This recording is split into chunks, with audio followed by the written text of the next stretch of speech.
बिस्मिल्लाहिर्रहमानिर्रहीम। तमाम देखने वाले स्टूडेंट्स को प्रोफेसर इकबाल हैदर भट्टी का सलाम। माय डियर स्टूडेंट्स, हम 11th क्लास का मैथमेटिक्स उसका chapter number 1 number system discuss कर रहे हैं और इससे पहले रियल नंबर्स के बारे में हम स्टडी कर चुके हैं और आज का लेक्चर जो है वो कम्प्लेक्स नंबर्स के बारे में है। नंबर की दो मेन इकसाम हैं, एक तो वो रियल होते हैं और दूसरे कम्प्लेक्स होते हैं। There are two type of number.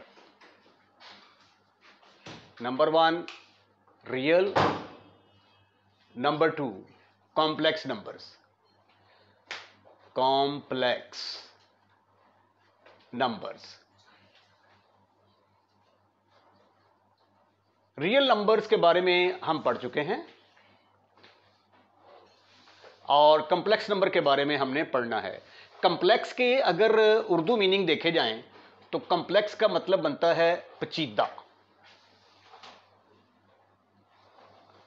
पेचीदा आपने अक्सर देखा होगा, लिखा होता है यहां पे पेचीदा इमराज का इलाज किया जाता है, यानी ऐसा इलाज, ऐसी बीमारी जो काफ़ी देर से ठीक ना हो रही हो, उसको हम कहते हैं कि ये पेचीदा बीमारी है। ठीक है, इंग्लिश में उसको कहते हैं पेचीदा, को कहते हैं कम्प्लेक्स।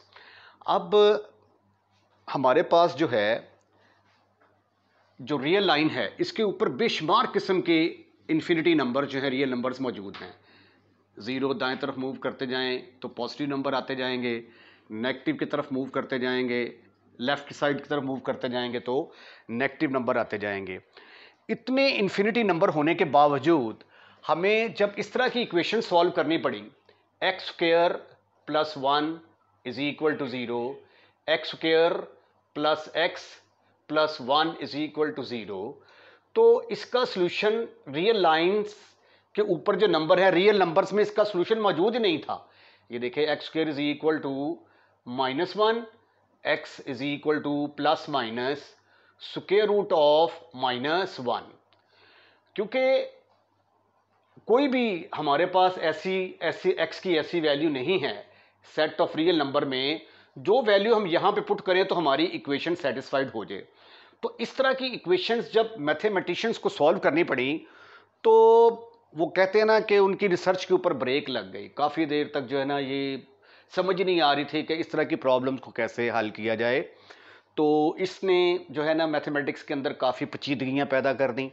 फिर जो है ना ये फ़र्ज़ किया गया कि जो स्क्वायर रूट ऑफ -1 है इसको हम आयोटा का नाम देकर तो इस तरह की इक्वेशंस को सॉल्व कर लेते हैं। तो फिर वहाँ से फिर जो है ना ये नंबर, कम्प्लेक्स नंबर जो है ये मार्ज़ वजूद में आए और फिर ये जब नंबर मार्ज़ वजूद में आए तो चूँकि इन्होंने ऐसे इस तरह के सॉल्यूशन ने पेचीदगियाँ पैदा कर दी थी तो इसी मुनासबत के नाम से इनको पेचीदा नंबर यानी कि इनको कम्प्लेक्स नंबर का नाम दे दिया गया। ये थोड़ी सी हिस्ट्री थी जो है ये कम्प्लेक्स नंबर्स की। तो आइए अब हम कम्प्लेक्स नंबर को डिफाइन करते हैं। तो इसकी डेफिनेशन फिर क्या होगी? The number of the form, the number of the form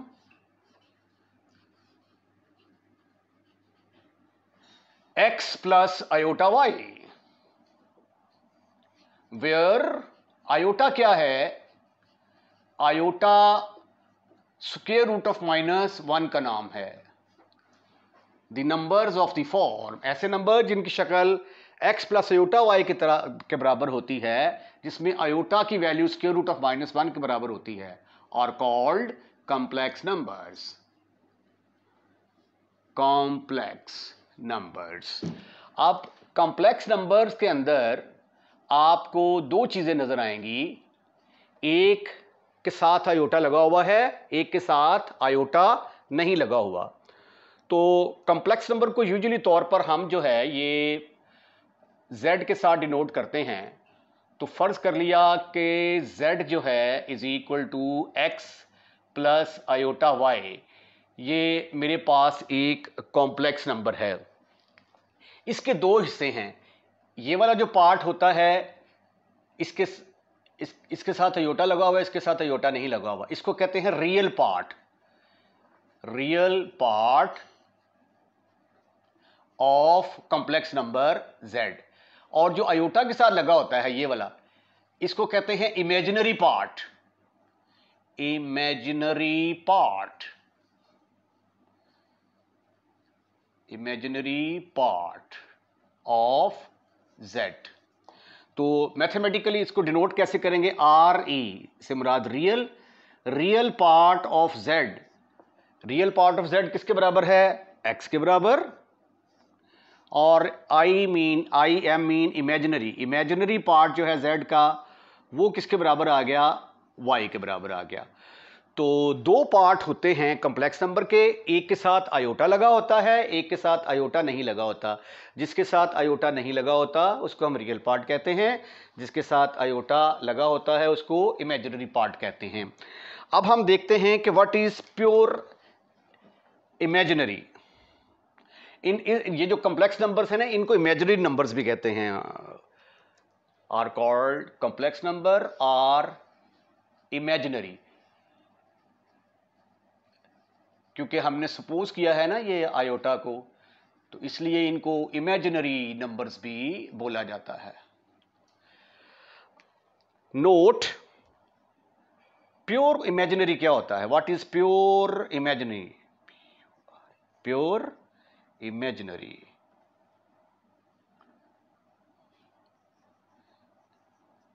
imaginary. फर्ज किया कि z आपके पास एक कॉम्प्लेक्स नंबर है, z is equal to x plus iota y. तो x और y क्या हैं? Where x and y belongs to the set R, where x y belongs to the set of real number. ये x और y real number में belong करते हैं। तो आपको पता है कि रियल नंबर जीरो भी हो सकता है। अगर x जीरो के बराबर आ जाता है, if x is equal to zero, तो z जो है ये बराबर आ जाएगा जीरो प्लस आयोटा y। इसमें सिर्फ और सिर्फ आयोटा वाली रकम आ गई, तो इसको फिर हम क्या कहेंगे कि ये प्योर इमेजिनरी है। This is called as pure imaginary. और रियल क्या होता है? अगर हम जो है पहले हमने इसका लिया x पार्ट, रियल पार्ट को जीरो के बराबर लिया, और अगर इसका इमेजिनरी पार्ट जीरो के बराबर आ जाए, ठीक है, नोट, रियल क्या होगा? रियल नंबर,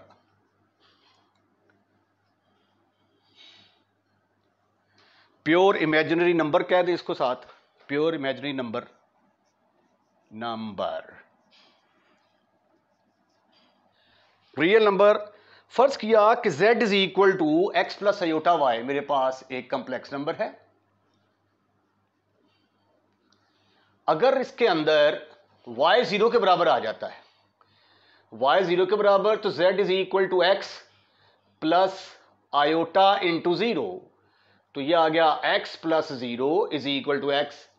इसके अंदर आयोटा वाली रकम गायब हो गई, तो आयोटा वाली रकम गायब हो गई, तो अब ये वाला जो नंबर है ये क्या बन गया? Real number.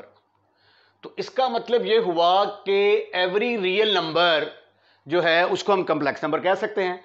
मसलन ये 2 है, 2 को अगर मैं लिख दूं 2 प्लस जीरो आयोटा, तो ये क्या बन जाएगा? Complex number. तो देयरफॉर हम ये कह सकते हैं कि set of real number is a subset of complex number, set of complex number. ठीक है जी। तो देयरफॉर नोट लिख ले यहां पे, note very very important, every real number may be considered as every real number can be considered as a complex number,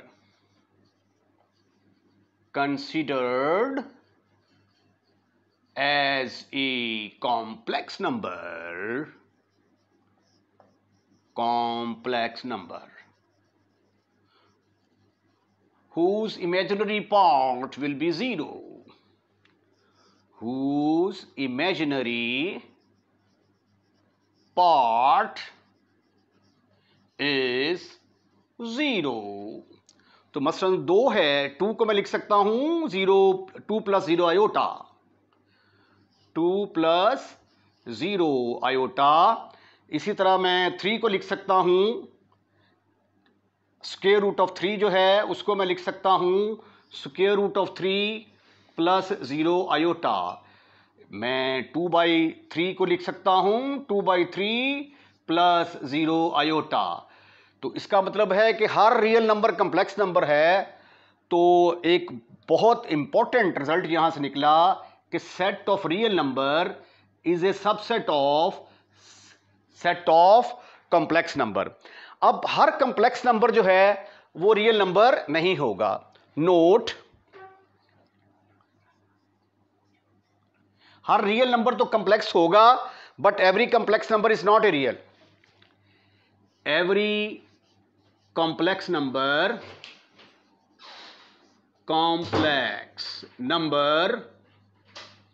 is not real.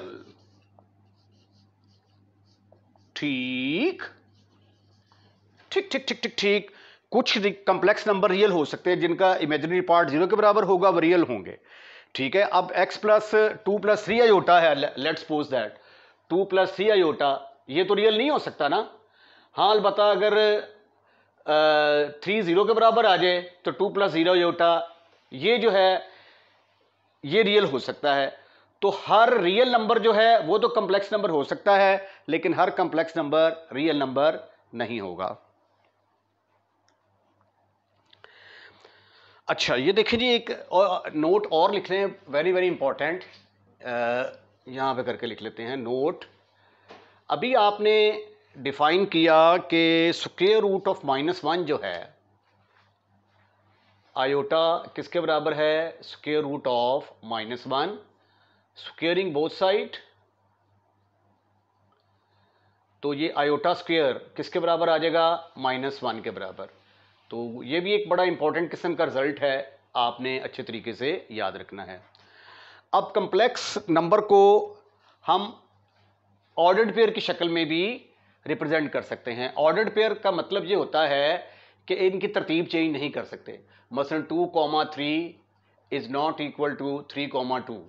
उसकी वजह क्या है कि जब इनको प्लेन के अंदर ड्रॉ किया जाता है तो 2 का मतलब 2 3 का मतलब है कि इसने x एक्सिस के लॉन्ग 1 2 और y एक्सिस के लॉन्ग 1 2 3 यूनिट फासला तय किया है। इस पॉइंट के कोऑर्डिनेट आ जाएंगे 2 3, और 3,2 का मतलब क्या है, x की वैल्यू 3 है, y की वैल्यू 2, 1 2, ये x की वैल्यू 3 1 2। तो ये देखिए जब इनको प्लॉट किया जाता है तो इनकी पोजीशन जो है ये डिफरेंट आ जाती है, ये बराबर नहीं होते। इसलिए ए बी को हम नहीं कह सकते कि ये बी ए के बराबर है, और चूंकि हम इनका ऑर्डर चेंज नहीं कर सकते इसलिए इनको क्या कहते हैं, ऑर्डर्ड पेयर। तो कॉम्प्लेक्स नंबर को ऑर्डर्ड पेयर की शक्ल में भी लिखा जा सकता है। The complex number z is equal to x + iota y can also be represented as an ordered pair x y, that is x + iota y। Iota y को उड़ा देंगे, दरमियान में कॉमा डाल के y लगा देंगे। ठीक है, अब ऑर्डर्ड पेयर की जो प्रॉपर्टीज़ हैं वो सारी की सारी प्रॉपर्टीज़ जो है ना ये सेटिस्फाइड करेगा। ए बी सी डी, अगर आपके पास 2 कम्प्लेक्स नंबर हैं तो पहले वाला पहले के अंदर ऐड होगा, दूसरे वाला दूसरे के अंदर ऐड होगा। अगर माइनस आ जाता है तो फिर इधर ये माइनस हो जाएंगे। ये के कुछ स्केलर नंबर है, इसको जब आप ए बी के साथ मल्टीप्लाई करते हैं तो के पहले से भी मल्टीप्लाई होगा, दूसरे के साथ भी मल्टीप्लाई होगा। अगर ए और बी दोनों आपस ए और बी और सी और डी दोनों आपस में बराबर हैं तो पहला एलिमेंट पहले के बराबर होगा, दूसरा दूसरे के बराबर होगा। अब तीसरा जो है रिजल्ट, ये बहुत ज़्यादा इंपॉर्टेंट है, very very important, very very important. इसको आपने बड़े अच्छे तरीके से याद रखना है। ठीक है, और इसका मैं प्रूफ भी करने जा रहा हूँ। ये देखें, ये 2 कम्प्लेक्स नंबर को मल्टीप्लाई करने की डायरेक्शन जो है वो हमें बताएगा कि 2 कम्प्लेक्स नंबर को जब आपस में मल्टीप्लाई करते हैं तो उसका तरीकाकार क्या है। ये मैंने लेफ्ट हैंड साइड का इंतखाब किया है, a, b, c, d। ठीक है, इसको a + iota b c + iota d लिखा जा सकता है। ठीक है, क्योंकि जिस तरह ये x, y को x + आयोटा y लिखा जा सकता है तो a + आयोटा b को ए कॉमा बी को ए प्लस आयोटा बी और सी कॉमा डी को सी प्लस आयोटा डी लिखा जा सकता है। अब इसको जरा आम तरीके से मल्टीप्लाई करें। ए पहले मल्टीप्लाई होगा सी के साथ, फिर ए मल्टीप्लाई होगा डी के साथ, आयोटा ए डी, प्लस फिर आयोटा मल्टीप्लाई होगा आयोटा बी सी के साथ, आयोटा बी सी, और आयोटा बी आयोटा डी से मल्टीप्लाई होगा तो ये आ जाएगा आयोटा स्क्वायर बी डी। अब आयोटा स्क्वायर किसके बराबर होता है? दैट इज इक्वल टू -1 के बराबर। But iota square is equal to -1, but iota square is equal to -1। तो जब आप इसकी जगह पे -1 लगाएंगे तो ये बनेगा ए सी माइनस, ये क्या बन जाएगा, minus B d plus iota common इन दोनों में से a D plus B c. अब इसको फिर जब आप ऑर्डर्ड पेयर की शक्ल में लिखेंगे तो प्लस आयोटा खत्म कर देंगे, प्लस आयोटा उड़ा देंगे, इसकी जगह पे कॉमा लगा देंगे, तो ये आ गया A C minus B D comma A D plus B C. तो यही है जी आपकी right hand side, which is your right hand side. तो ये है दो कंप्लेक्स नंबर को मल्टीप्लाई करने का तरीका, और ये फॉर्मूला आपने याद रखना है, ज़बानी याद रखें, ठीक। ये कुछ डेफिनेशंस हैं। Additive identity of a complex number क्या होती है? ये जो कॉम्प्लेक्स नंबर है 0 + 0 आयोटा, ये भी एक कॉम्प्लेक्स नंबर है क्योंकि इसको a + आयोटा b की शक्ल में लिखा जा सकता है और ये दोनों रियल नंबर हैं। इसको ऑर्डर्ड पेयर की शक्ल में भी लिख सकते हैं। Is called the additive identity of complex number, क्योंकि 0 0 को किसी भी ऑर्डर्ड पेयर के अंदर ऐड कर देंगे तो जवाब वही ऑर्डर्ड पेयर आ जाता है। और ऑर्डर्ड पेयर क्या होता है? कॉम्प्लेक्स नंबर, यानी किसी भी कॉम्प्लेक्स नंबर के अंदर जमा कर देंगे तो जवाब वही कॉम्प्लेक्स नंबर आ जाता है। इसलिए 0 + 0 आयोटा को हम कहते हैं कि ये एडिटिव आइडेंटिटी है। एडिटिव इन्वर्स क्या होगा? फर्ज कर लिया कि z is equal to a + iota b, जिसको आप a, b भी कह सकते हैं, ऑर्डर्ड पेयर में भी लिख सकते हैं, ऐसे भी लिख सकते हैं। b complex number, then its additive inverse क्या होगा? एक नया कॉम्प्लेक्स नंबर होगा, is a new complex number which is obtained by multiplying -1 with the given complex number. इसको माइनस से मल्टीप्लाई करो, -z is equal to -a - iota b, iota खत्म कर दोगे तो कॉमा a -b आ जाएगा। तो ये क्या कहलाएगा फिर? एडिटिव इन्वर्स, क्योंकि दोनों को आप ऐड करके देखें तो जवाब आपका जो है वो आइडेंटिटी एलिमेंट आ जाता है। अगर दो एलिमेंट को जोड़ने से जवाब आइडेंटिटी एलिमेंट आ जाए तो वो दोनों एक दूसरे के एडिटिव इन्वर्स होते हैं। इसको 0 + 0 आयोटा के साथ भी लिखा जा सकता है। इसी तरह आइए multiplicative identity of a complex number को डिफाइन करते हैं। द कॉम्प्लेक्स नंबर 1 + 0 आयोटा, जिसको आप 1, 0 ऑर्डर्ड पेयर की शक्ल में भी लिख सकते हैं, is called multiplicative identity of a complex number. क्योंकि 1 + 0 आयोटा को किसी भी कॉम्प्लेक्स नंबर के साथ मल्टीप्लाई करके देखें, the answer will be the same. Therefore 1 + 0 iota or 1, 0 is called as the multiplicative identity of a complex number. Similarly, now we have to define the multiplicative inverse of a complex number. So let us suppose that z is equal to a, b. You can write it as a + iota b also. Be a complex number. Then its multiplicative inverse is another complex number. जो इसका inverse होगा एक नया complex number होगा, which is defined as z inverse is equal to ये a है, as it is आ जाएगा। दोनों डिनोमिनेटर में दोनों को स्क्वायर करके ऐड कर देंगे, कॉमा इसका दूसरी वाली का साइन चेंज हो जाएगा और डिनोमिनेटर में दोनों को स्क्वायर करके ऐड कर देंगे। This formula is very very important for examination point of view. Short questions में जो है ये additive inverse multiplicative inverse find out करने का कह दिया जाता है, इसलिए इस फार्मूले को आपने बड़े अच्छे तरीके से जो है वो याद रखना है। अगर आप इसको कंफर्म करना चाहते हैं तो फिर आप a और b को मल्टीप्लाई करके देखें इस फार्मूले के तहत, ठीक है, तो यू विल सी दैट आपका आंसर क्या आएगा 1, 0। ये कॉम्प्लेक्स नंबर के मतलब कुछ बुनियादी बातें थी जो मैंने आज आपके साथ डिस्कस की हैं। आप इनको अच्छे तरीके से पढ़ लीजिए, इनको जो मैंने कहा है कि ये इंपॉर्टेंट चीज़ें हैं, इनको अच्छे तरीके से ज़हन नशीन कर लीजिए ताकि एक्सरसाइज 1.2 स्टार्ट करते हुए हमें किसी किस्म की प्रॉब्लम का सामना ना करना पड़े। इसीलिए मैं आज के लेक्चर को यहीं पे ख़त्म फिनिश खलास करता हूँ।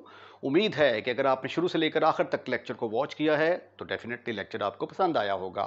पसंद आने की सूरत में लेक्चर को लाइक करें और अपने दोस्तों में शेयर करना मत भूलिएगा।